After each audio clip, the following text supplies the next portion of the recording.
Eccoci qua ragazzi, salve a tutti, bentornati sul canale e buona domenica. Prima di iniziare questo nuovo contenuto, ovviamente Napoli-Como 0-0 il giorno dopo. Dal punto di vista della matematica, in base ai risultati dell'anno scorso, siamo totalmente in linea con ciò che è stato fatto ovviamente nell'anno dello scudetto, ma ci arriviamo. Ci sono le parole di Rachmani e Gutierrez nell'immediato post partita, includendo anche le dichiarazioni del mister Antonio Conte e le ultime che arrivano da Castelvolturno per quanto riguarda le condizioni di Gilmour e di Spinazzola. Fatemi sapere come sempre la vostra qui sotto nei commenti, iscrivetevi al canale se vi va e se passate per la prima volta sotto questo contenuto attivando la campanellina, così restate aggiornati in maniera cronologica. Se vi piace questo video un bel like, fa piacere al sottoscritto e l'algoritmo si diverte anche di domenica. Dicevo, dal punto di vista matematico, situazione che il nostro mister calcola al millimetro perché l'ha sempre fatto e perché è così che lavora, presenta un campionato che, diciamo, comparato a quello dell'anno scorso, le prime 10 giornate portano quasi gli stessi risultati, anche perché l'anno scorso il Napoli nelle prime 10 perde col Verona, perde con l'Atalanta e pareggia con la Juve a Torino. Il resto le hai vinte tutte, al di là di come le hai vinte con il Parma e una partita, la partita che comunque contro l'Empoli fuori casa 1-0, 1-0 con il Lecce anche l'anno scorso. Quest'anno stessa situazione, pareggi con il Como, perdi con il Torino, perdi con il Milan e il resto ovviamente le hai vinte. Quindi dal punto di vista matematico non c'è da far drammi e non c'è assolutamente da mettere la squadra, allenatore sul patibolo, non giochiamo, così non andiamo da nessuna parte.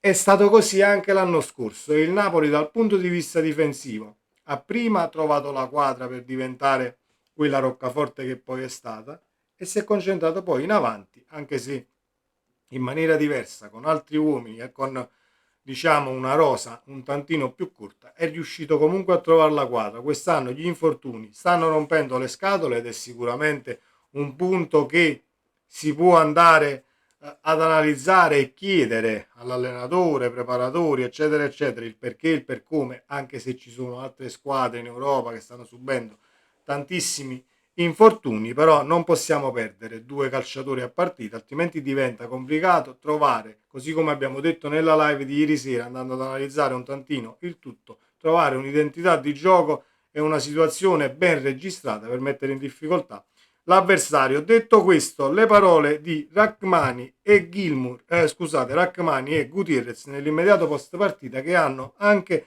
alcune cose in comune.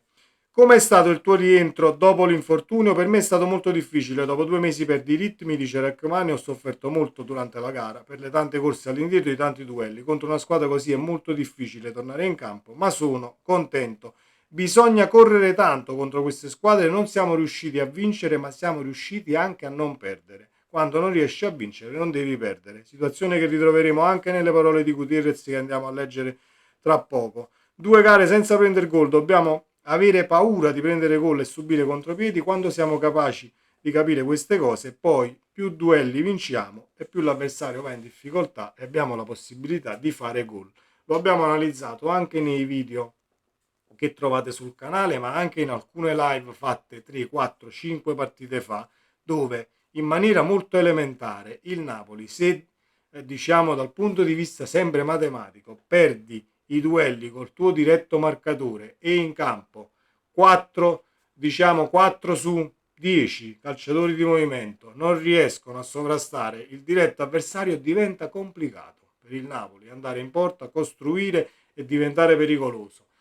Lo vogliamo considerare un limite? Può essere un limite, può essere sicuramente un limite, perché non trovi poi la quadra e cerchi questo arrembaggio che molte volte ti porta ai 3 punti, riesci a portare la partita a casa, altre volte ovviamente resti lì e pareggi come il match di ieri. Ma non è del tutto, per quanto mi riguarda, un limite, è solo una condizione mentale che viene allenata dal mister, in questo caso Conte, perché le parole di Gutierrez sono molto simili a quelle di Rachmani. Gutierrez dice: abbiamo provato a segnare e sbloccare la partita, ma alla fine, quando non riesci a vincere, è importante quantomeno non perdere. Bisogna apprezzare la prestazione e provare a fare meglio nella prossima partita. Conosco un sacco di giocatori del Como, hanno molte qualità, eccetera, eccetera. La mia prestazione penso che bisogna essere sempre preparati per aiutare la squadra. Io cerco di dare il meglio di me quando l'allenatore mi chiede di farlo per aiutare i miei compagni come posso. Martedì contro l'Eintracht sarà una partita che dobbiamo andare a vincere fin dall'inizio. Scendendo in campo per i 3 punti, abbiamo perso 2 partite in Champions e quindi credo sia importante trovare la vittoria per lottare in questa competizione e passare il turno. È già ottimo che il Napoli già pensi comunque alla situazione Eintracht scendendo in campo concentrato dal primo minuto, perché bisogna portare a casa i 3 punti martedì, così come devi provare a portare a casa i 3 punti anche nella trasferta di Bologna. Saranno 2 partite difficili, una più importante dell'altra, punti alla mano e classifiche, sia quella di Champions sia quella di campionato, da tenere sott'occhio per quanto riguarda i risultati, e se riesce a portare i 3 punti a casa. Le condizioni di Spinazzola e di Gilmour, perché ovviamente perdiamo 2 calciatori a partita ed è un trend che deve assolutamente finire. Non arrivano buone notizie per Antonio Conte dopo lo 0-0 del Napoli contro il Como. Oltre il pareggio, il tecnico deve fare i conti con 2 nuovi problemi fisici. Billy Gilmour e Leonardo Spinazzola sono usciti anzitempo per noie muscolari. Il centrocampista scozzese ha accusato un affaticamento sul finale di primo tempo, mentre l'esterno umbro ha avvertito un dolore al pube, come ha spiegato lo stesso Conte nel post partita. Secondo il Corriere dello Sport, entrambi restano in forte dubbio per la sfida di martedì in Champions League contro l'Eintracht, gara decisiva per la qualificazione ai playoff. Oggi verranno rivalutati dallo staff medico, eccetera, eccetera, eccetera. Io non mi faccio nemmeno tanto il problema a sinistra, anche se dal punto di vista tecnico Spinazzola apporta quella maturità e quella diciamo scaltrezza nell'effettuare una scelta di passaggio che al limite, pur se difficile, viene provata e molte volte va in porto mettendo una punta davanti alla porta, mettendo la mezzala che si inserisce al limite in inserimento in maniera pericolosa e lo fai arrivare in area. Perdiamo sicuramente di qualità con Spinazzola fuori sulla sinistra, ma le alternative ci sono. Gutierrez c'è, Neres può giocare, anche se io proverei comunque Gutierrez no Alanga e Neres lo farei giocare a destra, perché a sinistra l'abbiamo visto e non solo ieri, non è lo stesso calciatore. Però diciamo che puoi ovviare alla mancanza di Spinazzola, perché c'è a livello numerico la situazione rimpiazzo sulla fascia sinistra. A centrocampo sta diventando un tantino corta la coperta, con De Bruyne fuori, Gilmour infortunato. Elmas ieri è entrato e ha fatto molto ma molto bene, è piaciuta a me la partita di Elmas, e anche quella di Gutierrez sono in linea con le dichiarazioni del mister, che nella conferenza post partita non fa altro, e non prendiamola come una situazione.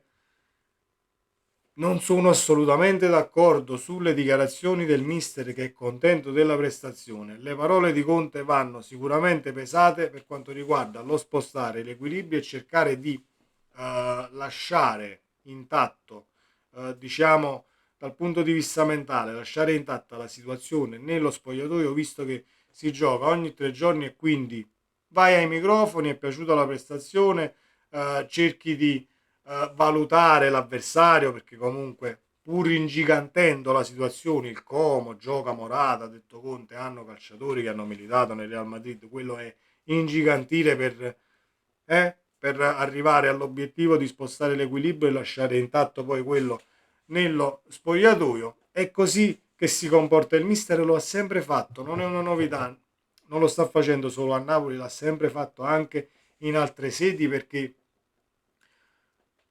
punti alla mano riesci comunque a fare qualcosina e qualche punto lo porti a casa facendo così, per quanto mi riguarda. Poi può essere diciamo limitante, perché è una situazione che in Italia viene sicuramente ingigantita, è una situazione che porta punti forse più in Italia che in altri campionati, perché dal punto di vista mediatico in altre parti comunque d'Europa è diversa la situazione. Però la cosa che mi preme dire è che, cari ragazzi, se ieri avevamo un altro allenatore sulla panchina e la partita finiva 0-0 e pareggiavi, state sicuri che portava sicuramente strascichi questa mattina e polemiche, il pareggio e il punto, perché erano poi 2 punti persi in base anche a come ti presenti e a cosa vai a dire nel post match. Detto questo, noi siamo contenti perché comunque non è un pareggio che lascia l'amaro in bocca, è arrivato dopo la parata di Savic sul calcio di rigore, con un Napoli che nel secondo tempo però ci ha provato un tantino molto meglio del primo, quindi è anche giusto per quello che si è visto in campo, è anche giusto, come dicono però gli esperti, ai punti avrebbe meritato il Como, ma ai punti si gioca la box, qui devi comunque buttare il pallone dentro, perché ai punti se non la butti comunque in porta o finisce 0-0 o perdi la partita se lo raccogli, diciamo, dal sacco il pallone. Quindi questa situazione ai punti avrebbe vinto il Como. La reputo un tantino superflua. Fatemi sapere come sempre cosa ne pensate qui sotto nei commenti. Iscrivetevi al canale, come ho detto a inizio video, sempre se volete e se passate per la prima volta. Attivando la campanellina non vi perdete praticamente niente, anche perché da qui a martedì interveniamo per la situazione con l'Eintracht Francoforte, il loro cammino. C'è stato un infortunio grave nell'ultima uscita dell'Eintracht in Bundesliga, e quindi facciamo il punto della situazione anche lì. Forza Napoli sempre, ci vediamo nel prossimo contenuto, ciao.